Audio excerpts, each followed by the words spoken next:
Orthodox Bible study forum episode 119 part 3. ഇന്ന് നമ്മൾ പഠിക്കുന്ന വിഷയം സുറിയാനി സഭയുടെ ആരാധനയിൽ, ദൈവാലയത്തിൽ നമുക്ക് നിലവിളക്ക് വയ്ക്കുകയും ദീപം തെളിയിക്കുകയും ചെയ്യുന്ന ഒരു ആരാധനാ രീതിയുണ്ട്.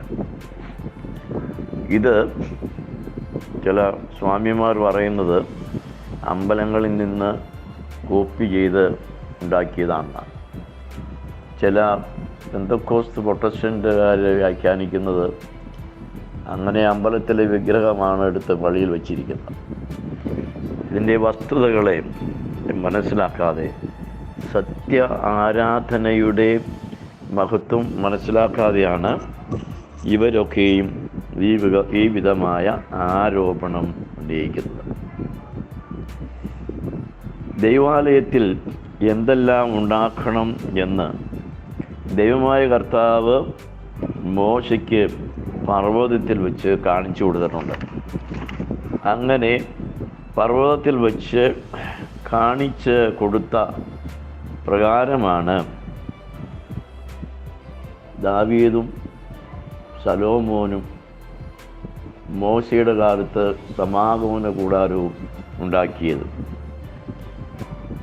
ആ സംവിധാനം സ്വർഗീയമാണ് എന്ന് നമുക്ക് പഠിക്കുവാനായിട്ട് സാധിക്കും. കാരണം നാം പഴയ നിയമം പഠിക്കുമ്പോൾ ഈ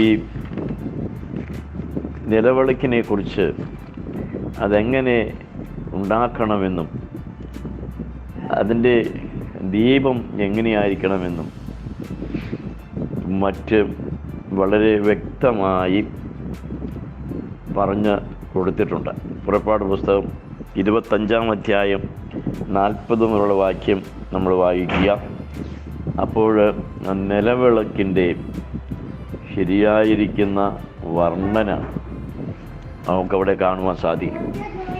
ദൈവം പർവ്വതത്തിൽ വെച്ച് കാണിച്ചു കൊടുത്ത മാതൃകയിലാണ് മോശ ദീപവും അതുപോലെയുള്ള മറ്റെല്ലാ കാര്യങ്ങളും ഉണ്ടാക്കിയത്. പർവ്വതത്തിൽ വെച്ച് കാണിച്ചു കൊടുത്തു എന്ന് പറയുമ്പോൾ ഇത് സ്വർഗത്തിലുള്ളതാണെന്ന് നാം മനസ്സിലാക്കണം. സ്വർഗീയമായതിൻ്റെ നിഴലും ദൃഷ്ടാന്തവുമായതാണ് ഭൂമിയിലെ ആരാധന എന്ന് എബ്രായ ലേഖനം 8-ാം അധ്യായത്തിൽ വളരെ വ്യക്തമായി രേഖപ്പെടുത്തിയിട്ടുണ്ട്. ആ പഴയ നിയമത്തിലെ ആരാധന ക്രമം ഈ കാലത്തേക്ക് ഒരു സദൃശ്യമാണ് എന്ന് എബ്രായ ലേഖനം 9-ാം അധ്യായത്തിൽ വളരെ വ്യക്തമായി എഴുതിയിട്ടുണ്ട്. ഈ നിലവിളക്കിനെ സംബന്ധിച്ച് വെളിപാട് പുസ്തകം 1-ാം അധ്യായത്തിലും വളരെ വ്യക്തമായി എഴുതിയിട്ടുണ്ട്. അങ്ങനെ എഴുതിയിരിക്കുന്ന ഭാഗം ശ്രദ്ധയോടൊന്ന് വായിക്കുക. ദൈവം 7 നിലവിളക്കുകളുടെ നടുവിൽ നിൽക്കുന്നു. സ്വർഗത്തിൽ നിലവിളക്കുണ്ട്. അതിൻ്റെ പ്രത്യക്ഷമായിരിക്കുന്ന ദർശനമാണ് സമാഗമന കൂടാരത്തിലും പിന്നീട് ശലോമോന്റെ ദൈവാലയത്തിലും ഉണ്ടാക്കി വെച്ചത്. അടിപ്പണിയായിട്ടാണ് അത് ഉണ്ടാക്കേണ്ടത്. മാത്രവുമല്ല, കെടാവിളക്കായി അത് കത്തിക്കുകയും ചെയ്യണം.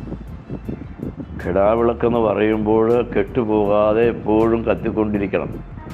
അതിനു വേണ്ടതായ എണ്ണയും കാര്യങ്ങളും എല്ലാം ഇസ്രായേൽ മക്കൾ ദേവാലയത്തിലേക്ക് അതാ സമയത്ത് കൊണ്ടുവരണം എന്നാണ്. ഹിന്ദു ദേവാലയങ്ങളിലും കെടാവിളക്ക് കത്തിക്കുന്ന ഒരു പാരമ്പര്യമുണ്ട്. ഇത് സഭയുടേത് സ്വർഗത്തിലെ ദൈവം മോശയ്ക്ക് കൽപ്പിച്ച് കാണിച്ച് കൊടുത്ത മാതൃകയിൽ ഉണ്ടാക്കിയിരിക്കുന്നതാണ്.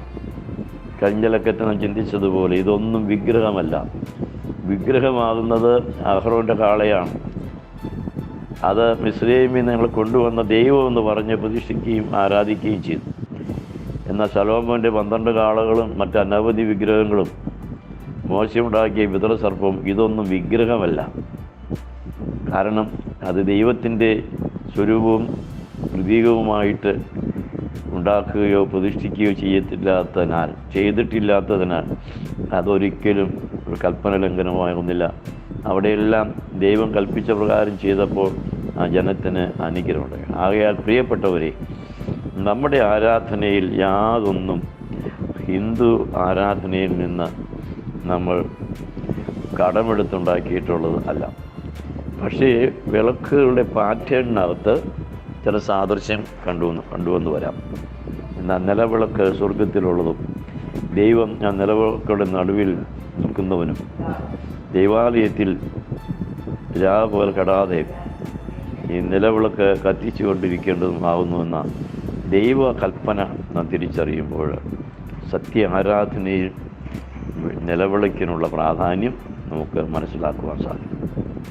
ഈ 7 വിളക്കുകൾ 7 സഭയുടെ ആത്മാവാണെന്നും അതിന് വ്യാഖ്യാനം കൊടുത്തിട്ടുണ്ട്.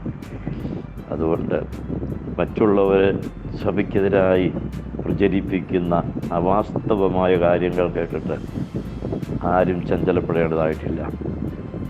നമ്മുടെ ആരാധന സ്വർഗീയവും സ്വർഗീയത്തിൻ്റെ ദൃഷ്ടാന്തവുമാണ്. എല്ലാവർക്കും ക്രിസ്തു യേശുവിൽ സമാധാനം ആശംസിച്ചുകൊണ്ട് നന്ദി.